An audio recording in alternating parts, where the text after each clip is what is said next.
आइए आपके सामने हमारा प्रयास। हेलो एवरीवन, कैसे हैं आप सब। एक लंबे गैप के बाद हमारी मुलाकात हो रही है। इसके पीछे एक कारण है। कारण यह है कि मैंने एफर्ट किया कि एटलीस्ट करंट अफेयर्स को कंटिन्यू रखा जाए, एटलीस्ट करंट अफेयर्स चले, लेकिन गैप हो गया उसमें।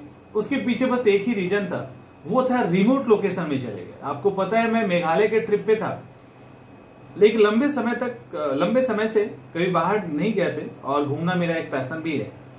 तो रैंडम डिसीजन हुआ और हम लोग निकल गए मेघालय की तरफ। मेघालय में भी कोशिश की गई, रास्ते तक मैंने कोशिश किया करंट अफेयर्स डालने का और डाला भी, लेकिन मेघालय में ऐसे ऐसे रिमोट लोकेशन पे पहुंच गए ना, जहां इंटरनेट तो दूर की बात है, वहां मतलब नेटवर्क ही नहीं है, इंटरनेट तो छोड़ दीजिए। अब वो प्रैक्टिकली पॉसिबल नहीं हो पा रहा था। होटल्स बिना वाईफाई के, अच्छे होटल, क्योंकि नेटवर्क ही नहीं, तो वो कहां से वाईफाई जनरेट करेंगे। और वो रिमोट लोकेशन पे रहने का एक अपना मजा होता है। तो उसी चक्कर में तो हम लोग अभी से कंटिन्यू रहेंगे, लेकिन जो प्रीवियस आपके करंट अफेयर्स के सेशन है जो छूट गए, उसको भी हम बीच बीच में अपलोड कर दिया जाएगा। तो वो छूटेगा नहीं, जहां से स्टार्ट हुआ वहां से हम लोग कंटिन्यू रखेंगे। अभी यहां से स्टार्ट करते हैं। पहला करंट अफेयर्स, मुस्लिम राष्ट्रीय मंच। सवाल है कि मुस्लिम राष्ट्रीय मंच किसकी सहयोगी संस्था है। मुस्लिम राष्ट्रीय मंच जो है ये आरएसएस से जुड़ा हुआ संगठन है। बेसिकली ये आरएसएस से जुड़ा हुआ संगठन है। अभी मुस्लिम राष्ट्रीय मंच, जिसको एमआरएम भी कहते हैं, इनको एक टारगेट दिया गया है। टारगेट ये दिया गया है कि मुस्लिम समुदाय के लोग जो खासकर बीजेपी से भाग रहे हैं, उनके बीच में जाके ये लोग जागरूकता फैलाएं और सच्चे मुस्लिम अच्छे नागरिक का ये संदेश वहां पे दे। इसको लेकर भोपाल में इनकी ट्रेनिंग भी चल रही है। तो बेसिकली ये जो ऑर्गेनाइजेशन है राष्ट्रीय मुस्लिम मंच, ये राष्ट्रीय स्वयं सेवक संघ यानी आरएसएस से का जुड़ा हुआ संगठन है। इसके अंदर मोहन भागवत, कृष्ण गोपाल, ये सब भी शामिल होंगे इस ऑर्गेनाइजेशन के अंदर।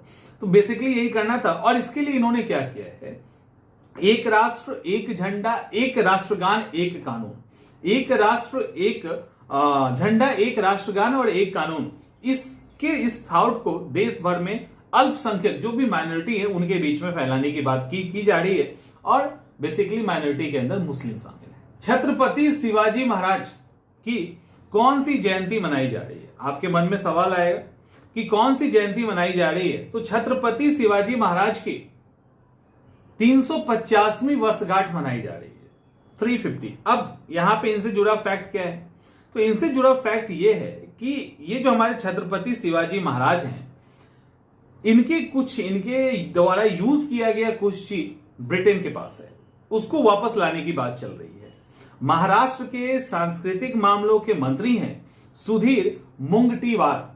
तो सुधीर मुंगटीवार ने कहा कि अगले महीने ब्रिटेन के दौरे पे जाकर इनसे रिलेटेड, यानी जो हमारे छत्रपति शिवाजी हैं, उनसे उनके हथियार में एक तलवार और दूसरा धातु का पंजा, एक तलवार और दूसरा धातु का पंजा लाने की कोशिश करेंगे। ऑलमोस्ट एग्रीमेंट तो हो चुका है, ऑलमोस्ट।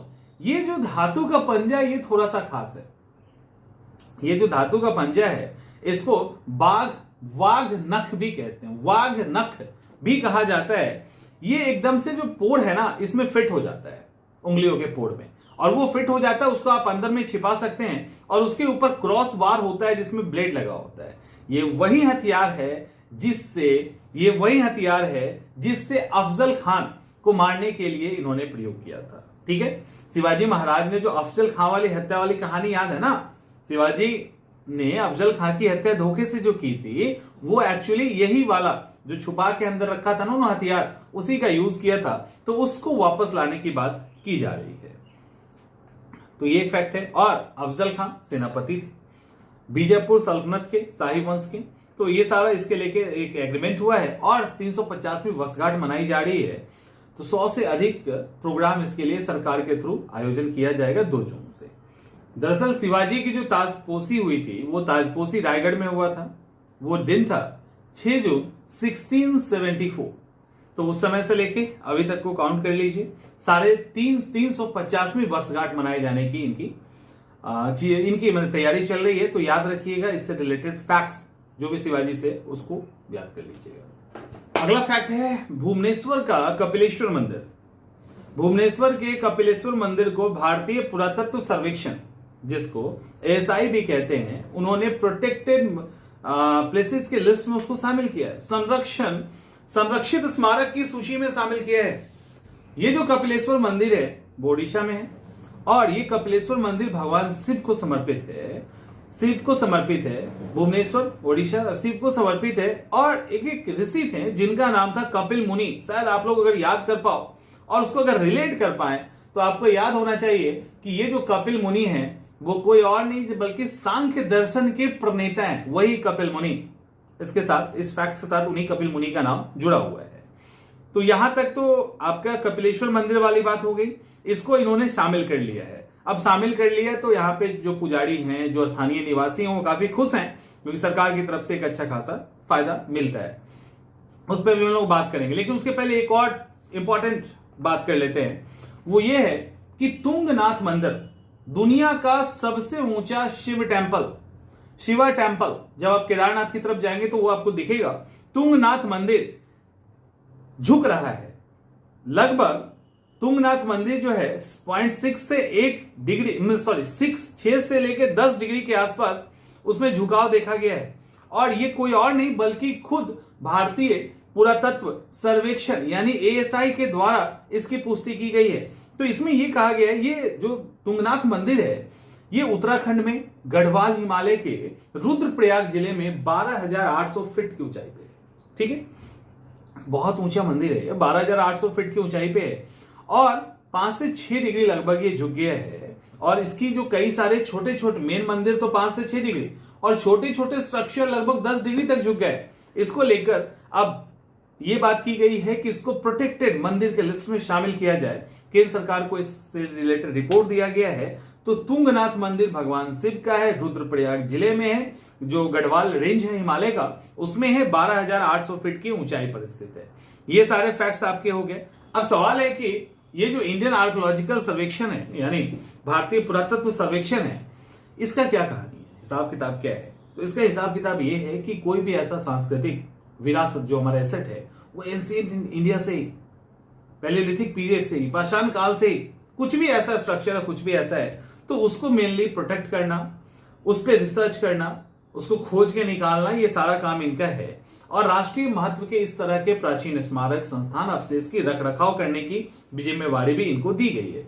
इसके लिए प्राचीन स्मारक और पुरातत्व स्थल और अवशेष अधिनियम जो 1958 है उसके तहत ये काम करते हैं। इतना ही नहीं, एक 1972 में रेगुलेशन आया था जो हमारी जो बहुमूल्य कलाकृतियां हैं, स्ट्रक्चर इस तरह के हैं जो इंपॉर्टेंट है, जो इंपॉर्टेंस रखता है और यूनिक है, उसको भी ये प्रोटेक्शन देता है। तो भारतीय पुरातत्व सर्वेक्षण सांस्कृतिक मंत्रालय, कल्चरल मिनिस्ट्री के अंदर आता है। ये सारे फैक्ट्स हैं। हेडक्वार्टर, अच्छा एक और फैक्ट इससे रिलेटेड है, एशियाटिक सोसाइटी का नाम सुना होगा ना, विलियम जोन्स ने जिसकी स्थापना की थी, एक्चुअली इसी का ये मॉडर्न वर्जन है। ठीक है, तो कहा जाता है ये एशियाटिक सोसाइटी जो विलियम जोन्स का था 1784 में जिसकी स्थापना हुई थी, उसी का ये एडवांस वर्जन है। तो ये फैक्ट है और इसके अलावा बस इतना ही है। और एक है कि इसका मुख्यालय देहरादून में है और इसकी जो विज्ञान शाखा है वो आगरा में स्थित है। तो इतने आपके फैक्ट्स हुए भारतीय पुरातत्व सर्वेक्षण से जो जरूरी है। एक नई किताब को विमोचित किया गया है, उस किताब का नाम है made in India 75 years of business and enterprises. ये जो मेड इन इंडिया किताब है ये किसने लिखी है? पहला फैक्ट, तो मेड इन इंडिया जो किताब है उसको लिखने वाले हैं अमिताभ कांत जो हैं वो G20 के शेरपा भी रहे हैं और नीति आयोग के पूर्व CEO रहे हैं। ये अमिताभ कांत ने मेड इन इंडिया जो किताब लिखी है 75 ईयर की जो बिगनिंग है, उसके जो 75 ईयर का जर्नी है वो उसके अंदर शामिल किया है। इस किताब में इन्होंने लिखा है कि 75 ईयर तय करने के बाद भारत किस तरह से वर्ल्ड की 5th स्ट्रॉन्गेस्ट इकोनॉमी बनेगा। और इसके अंदर उन्होंने नरेंद्र मोदी जी के द्वारा जो भी स्टेप उठाए गए हैं, जैसे खासकर GST, रेरा, IBS, ऐसे सुधारों के फायदे, ये सब इसके अंदर उन्होंने पुट किया है। सवाल है इस किताब का विमोचन किसने किया? तो इस किताब को जो हमारे विदेश मंत्री हैं, जो केंद्रीय विदेश मंत्री है जयशंकर साहब, तो एस जयशंकर ने इसको विमोचित किया है। तो इसके अंदर इन्होंने जो भी इंपॉर्टेंट है, जैसे स्टार्टअप इंडिया, स्किल इंडिया, अतुल्य भारत योजना, इन सबको करके इन्होंने लिखा है। इसके अलावा इनकी कई सारी और भी किताब हैं, like branding India, incredible India 2.0, editor of the path ahead, ये भी इनकी किताब है। तो ऐसे करके कई सारी किताब इन्होंने लिखी है। चलिए नया फैक्ट, कामी रीता शेरपा, ये आगे आने वाले एग्जामिनेशन में पूछा जा सकता है। कामी रीता शेरपा ये लगभग हर साल एवरेस्ट की चढ़ाई करते, हर साल। जिसको लाइफ में कोई एक बार चढ़ने के लिए सोचे वो काम ये हर 1994 में पहली बार 8848 मीटर ऊंचाई, अगर इसको फुट में डाला जाए तो 29,029 फुट के आसपास इसकी ऊंचाई है। उस पिक पे ये, उसके बाद ये लगातार कहीं ना कहीं चली रही है, लगभग हर साल, मैंने हर साल का मतलब लगभग हर साल माउंट एवरेस्ट पे चढ़ाई करती है। इसके अलावा इन्होंने गॉर्बिन ऑस्टिन, जो हमारा K2 है, लाहौर से मानसलू, चू ओयू पर्वत। इस बार क्या हुआ आपको पता है ना, माउंट एवरेस्ट ने अपनी ऊंचाई थोड़ी बढ़ा ली है, थोड़ी ऊंचाई बढ़ गई है। इस बार उन्होंने 27वीं बार, एज 53, 27वीं बार उन्होंने माउंट एवरेस्ट पे चढ़ाई की और इस बार अपने पुराने रिकॉर्ड को तोड़ दिया और 29,032 फुट पे वो इसकी पुष्टि हो चुकी है। बाकी ये उसी तरह के ट्रैकर हैं जो घूमती है। अभी हिंद महासागर में क्या हुआ है, चीन की एक नौका डूब गई है। उसके अंदर 39 टोटल क्रू मेंबर थे, वो सबके सब गायब हैं। उस क्रू मेंबर में चीन के 17 लोग, इंडोनेशिया के 17 लोग और फिलीपींस के 5 लोग भी शामिल हैं। तो इस तरह से टोटल 39 लोग गायब हैं। तो ये एक है और इसको लेकर भारत से चीन ने मदद मांगी है। चीन भी अपने हिसाब से मदद कर रहा है। न्यूयॉर्क में एक घटना घटी।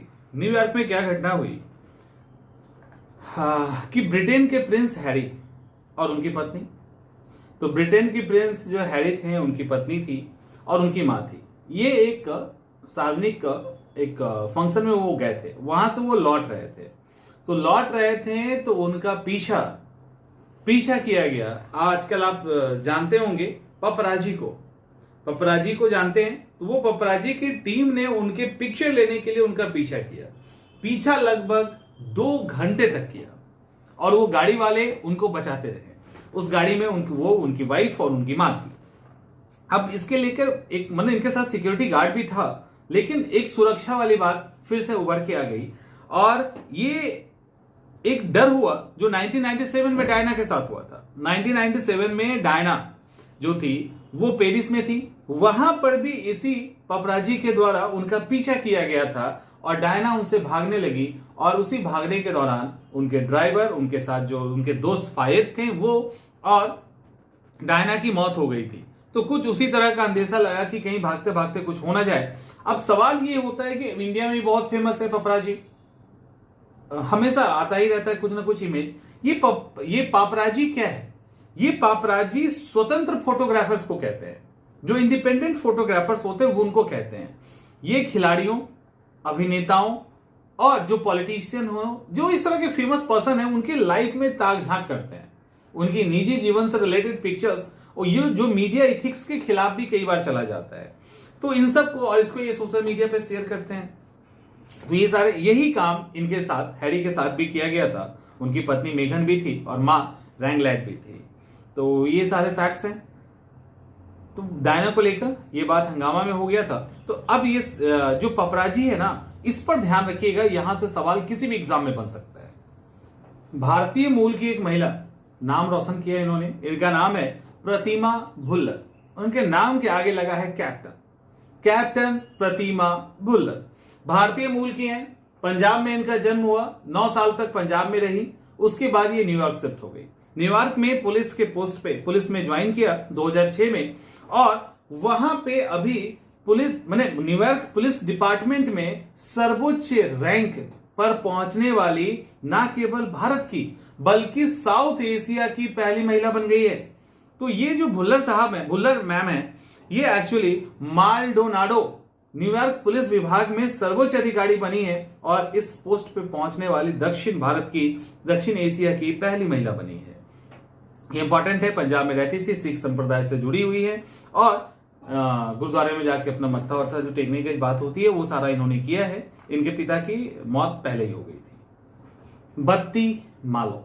बत्ती मालो जो है INS हमारे नौसेना का एक जहाज है, शिप है, और ये बत्ती मालो श्रीलंका पहुंचा है 2 दिन के लिए। 260 टन का वजन है इसका, और अपने 101 टोटल चालक दल के साथ ये श्रीलंका पहुंच गया। एक्चुअली श्रीलंका में ये त्रिकोमाली बंदरगाह पे पहुंचा। त्रिकोमाली बंदरगाह वो जगह है जो लिट्टे का गढ़ माना जाता था।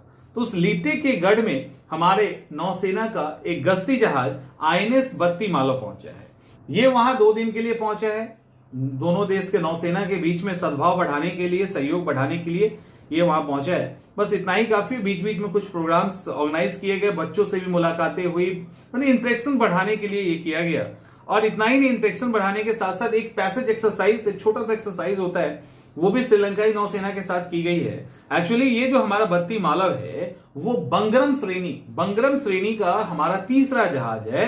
ये ऐसे जहाज होते हैं जो एक्सक्लूसिव इकोनॉमिक जोन की खोज करते हैं, बचाव का कार्य करते हैं, और जो सरफेस पे जहाज है उसकी बैरियर यानी उसके बैरिकेडिंग का काम भी ये जहाज करते हैं। 260 टन इसका वजन है, 46 मीटर इसकी लंबाई है। और अंडमान निकोबार जो आपने सुना है ना, उसी के निकोबार के बत्ती मालो एक द्वीप है। निकोबार में बत्ती मालो एक द्वीप है, उसी के नाम पे इसका नाम बत्ती मालो रखा है। इसे garden rich ship builders and engineer के द्वारा डिजाइन किया गया है। एक और इंपॉर्टेंट फैक्ट है, वो है कि नौसेना की पहली स्वदेशी यानी हमारे देश में निर्मित फास्ट इंटरसेप्टर नौका का समुद्री परीक्षण किया गया। ये जो फास्ट इंटरसेप्टर नौका का समुद्री परीक्षण है वो 18 से 22 मई तक चलेगा। गोवा में वास्को में ये स्टार्ट किया गया है। यहां पे गोवा के वास्को में इसको झंडी दिखा के स्टार्ट किया गया। ये जो है ना, इसमें ऑटोनॉमस फास्ट इंटरसेप्टर बोट जो काफी बिजी समुद्री रूट है ट्रांसपोर्ट के लिए, उसको ऑटोमेटिकली हैंडल करेगा, उसके लिए इसको डिजाइन किया गया है। और इसके अलावा इसके तहत भारतीय नौसेना के हथियार इलेक्ट्रॉनिक सिस्टम इंजीनियरिंग प्रतिष्ठान मेमर्स BEL के द्वारा इसको संयुक्त रूप से डेवलप किया गया है। बट ये अभी बहुत आगे तक इसमें जाना बचा है, ये अभी फंक्शन में नहीं आएगा। एक अभी लंबा टाइम है इसके टेस्टिंग का, उसके बाद ही ये काम करेगा। तो नौका का जो अभी फास्ट इंटरसेप्टर नौका का परीक्षण है वो किया गया है। तो autonomous fast interceptor boat Goa में 18 से 22 के बीच में इसकी अभी इसकी टेस्टिंग चल रही है। फिर से एक बार, ये जो तकनीक है उस तकनीक में इसके अंतर्गत भारतीय नौसेना के हथियार और इलेक्ट्रॉनिक सिस्टम इंजीनियरिंग प्रतिष्ठान और मेमर्स BEL के द्वारा संयुक्त रूप से इसको विकसित किया गया है। रूस विदेशी को नागरिकता दे रहा है। अब सवाल उठता है, ये कौन से विदेशी है जिसको रूस नागरिकता दे रहा है? तो ये विदेशी कोई और नहीं, यूक्रेन के। रूस ने के जो व्लादिमीर पुतिन हैं, उन्होंने कहा कि वो यूक्रेन के नागरिक जो रूस की सेना के साथ सहयोग करने के लिए, यानी जो रूस के सैनिक के साथ 1 साल का एग्रीमेंट साइन करेंगे तो उसको नागरिकता दी जाएगी, ऐसा पुतिन ने फरमान जारी किया है।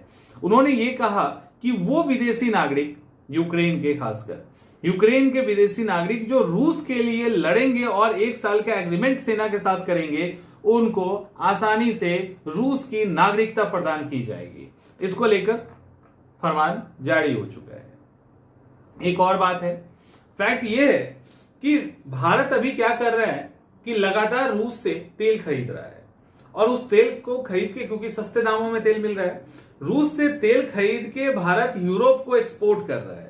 इसको लेकर यूरोपीय यूनियन के जो नेता हैं वो गुस्सा गए। एक्चुअली इंडियन रिफाइनरी जो है, भारत की जो रिफाइनरी है, वो दिसंबर से अप्रैल के बीच में यूरोप में लगभग 2,84,000 बैरल प्रतिदिन के हिसाब से, यानी BPD उसको कहते हैं, बैरल पर डे के हिसाब से पेट्रोलियम प्रोडक्ट को एक्सपोर्ट कर रहा है यूरोप के अंदर। और ये 1 साल पहले कितना था? 1,70,000 BPD था। अचानक से ये 2,84,000 हो गया। तो इसके पीछे कारण ये है कि भारत पिछले 1 साल से बड़े पैमाने पे रसिया से कच्चा पेट्रोलियम ले रहा है, उसको रिफाइन कर रहा है और यूरोप को बेच रहा है। ये बात की जानकारी यूरोपीय देशों को लगी, बोला अचानक से इतना प्रोडक्शन कैसे करने लगा। तो इन्होंने कहा कि ये गलत है, ये गलत है। आप मतलब रसिया से सस्ते दाम पे तेल ले रहे हो, उसको आप ट्रीट कर रहे हैं और हमें बेच रहे हैं, तो इसको लेकर ये बात कही गई है। और इन्होंने ये भी कहा है कि ये मतलब चूंकि रसिया को लेकर कई तरीके से रसिया पे बैन है, तो वो रसिया को तो फायदा हो रहा है ना, इंडिया के थ्रू ही उनका प्रोडक्ट बिक रहा है, तो इंडिया अधिक से अधिक प्रोडक्ट ले रहा है उनका। तो इन्होंने बोला कि ये जो बैन लगाया गया था इस नियम का कहीं ना कहीं उल्लंघन है और इसका सॉल्यूशन हमें ढूंढना पड़ेगा। विदेश मंत्री एस जयशंकर भी इस मुद्दे पे अपनी बात कहते हैं, कहें उन्होंने ये कहा, जयशंकर साहब ने कहा कि हमने किसी देश से कुछ खरीदा तो वो अब हमारा हुआ ना, उस देश का तो हुआ नहीं, वो हमारा हुआ और फिर हम उसको बेच रहे हैं, तो इसमें आपत्ति नहीं होनी चाहिए। तो ये सारे फैक्ट्स यहाँ पे किए गए। क्वाड की होने वाली बैठक रद्द कर दी गई है। आपको पता है कि क्वाड की जो बैठक है वो 24 मई को होनी थी, बट इसको रद्द कर दिया गया। रद्द करने के पीछे कारण क्या है? कारण है अमेरिका का शामिल नहीं होना। एक्चुअली अमेरिका अभी कर्ज में डूबा हुआ है, उसकी हालत काफी खराब है, उसके कारण इन्होंने कहा कि वो क्वाड की बैठक में शामिल नहीं होंगे। क्वाड में भारत है, जापान है, अमेरिका और ऑस्ट्रेलिया है। चाइना को कंट्रोल करने के लिए एक्चुअली इसको बनाया गया था। तो क्वाड में भारत, जापान, अमेरिका, ऑस्ट्रेलिया है और अमेरिका कहा हम नहीं जा पाएंगे क्योंकि कर्ज की समस्या है। अगले वीक का जो भी इनका प्लान है वो सबको रोक दिया गया है, कहीं नहीं जा रहे हैं सिवाय G7 के। G7 के बैठक में जापान जाएंगे बट और कहीं नहीं जाएंगे। पापुआ न्यू गिनी और ऑस्ट्रेलिया का प्रोग्राम पोस्टपोन कर दिया गया है। ये आर्थिक संकट अगर इसी तरह से चलता रहा तो एक बड़ी आर्थिक मंदी आ सकती है दुनिया में, और अमेरिकी सत्ता तो हिल ही चुकी, माने अमेरिका का जो स्टेटस था इकोनॉमिकली मजबूत होने का वो तो हिल चुका है। तो खैर वो हम लोग उसको बाद में बात करेंगे। तो अभी ये है कि ऑस्ट्रेलिया के प्रधानमंत्री एंथनी अल्बानीज ने कहा कि अमेरिका नहीं आ रहा तो कोई बात नहीं, हम लोग इसको कंटिन्यू करेंगे। लेकिन कुछ दिनों के बाद कहा कि नहीं, इसको अभी पोस्टपोन कर दिया जाए क्योंकि अमेरिका नहीं आ रही, अमेरिका एक बड़ा देश है, नहीं आ रहा तो उसको पोस्टपोन करने की बात की गई। इसके अलावा इनको पापुआ न्यू गिनी भी जाना था, वो भी नहीं जाएंगे। तो अभी प्रोग्राम ये था कि प्रधानमंत्री नरेंद्र मोदी जो अभी जो G7 में जाने वाले हैं, उनको इनवाइट किया गया है G7 में जाने के लिए। 19 से 21 के बीच में प्रधानमंत्री नरेंद्र मोदी जापान के हिरोशिमा में होंगे जहां G7 की बैठक होगी, और वहां के जो प्रधानमंत्री है जापान के फूमियो किशिदा, उन्होंने इनवाइट किया इनको। इसके अलावा वहां बाइडेन भी जा रहे हैं। तो फिर इनका प्रोग्राम ये था कि दोनों मिलके कहां जाते, पापुआ न्यू गिनी जाते, बट बाइडेन ने प्रोग्राम कैंसिल कर दिया है। लेकिन अभी हमारे नरेंद्र मोदी साहब ने ये प्रोग्राम कैंसिल नहीं किया है, वो पापुआ न्यू गिनी जा रहे हैं और पापुआ न्यू गिनी जाने वाले भारत के पहले प्रधानमंत्री होंगे। यानी कोई भी पहला प्रधानमंत्री है वो नरेंद्र मोदी जी हैं जो पापुआ न्यू गिनी की यात्रा करेंगे। तो ये इंपॉर्टेंट फैक्ट था। पाकिस्तान के संसद ने एक नियम जारी किया है। उन्होंने कहा अगर मेरी अवमानना करोगे, यानी संसद की अवमानना करेंगे, तो 6 महीने की सजा या 10 लाख रुपए या दोनों हो सकता है। तो यहां पे ये कहा गया कि अगर संसद की अवमानना होती है तो पाकिस्तान की जो नेशनल असेंबली है उसने सर्वसम्मति से ये प्रस्ताव पास किया है कि अगर कोई भी इस तरह की अवमानना करता है, दोषी पाया जाता है, तो 6 महीने की सजा या 10 लाख जुर्माना या दोनों ही किया जा सकता है। तो इंपॉर्टेंट फैक्ट है, उन लोगों के द्वारा 24 लोगों की एक टीम बनाई जाएगी और फिर उसके बाद नॉमिनेट किया जाएगा कौन क्या है, मतलब अवमानना के लिए कमेटी बनेगी और उस कमेटी ही इसकी सिफारिश, मतलब कमेटी फिर ये तय करेगी किस पे अवमानना लगता है, नहीं लगता है। अगर लग गया तो उसके अकॉर्डिंग फिर सजा का प्रोविजन वहां पे किया गया है। कर्नाटक में कौन मुख्यमंत्री बनेगा और कौन उप मुख्यमंत्री बनेगा, यानी कौन सीएम बनेंगे, कौन डिप्टी सीएम बनेंगे, ये तय हो गया। अभी आपको पता है कुछ समय से काफी चल रहा था सिद्धारमैया और डॉक्टर और डीके शिव कुमार के बीच में कि कौन सीएम पद को लेकर काफी रस्साकसी चली। फाइनली सिद्धारमैया बाजी मार जाते हैं और वो सीएम बनेंगे और डीके शिव कुमार जो हैं वो डिप्टी सीएम बनेंगे। एक्चुअली सिद्धारमैया का जन्म 12 अगस्त 1948 को मैसूर में हुआ था। छोटे से गांव में जन्मे थे, गरीबी में उनकी जीवन बीती और बाद में जाके वो पॉलिटिक्स ज्वाइन किए और आज वो कर्नाटक के सीएम बनेंगे।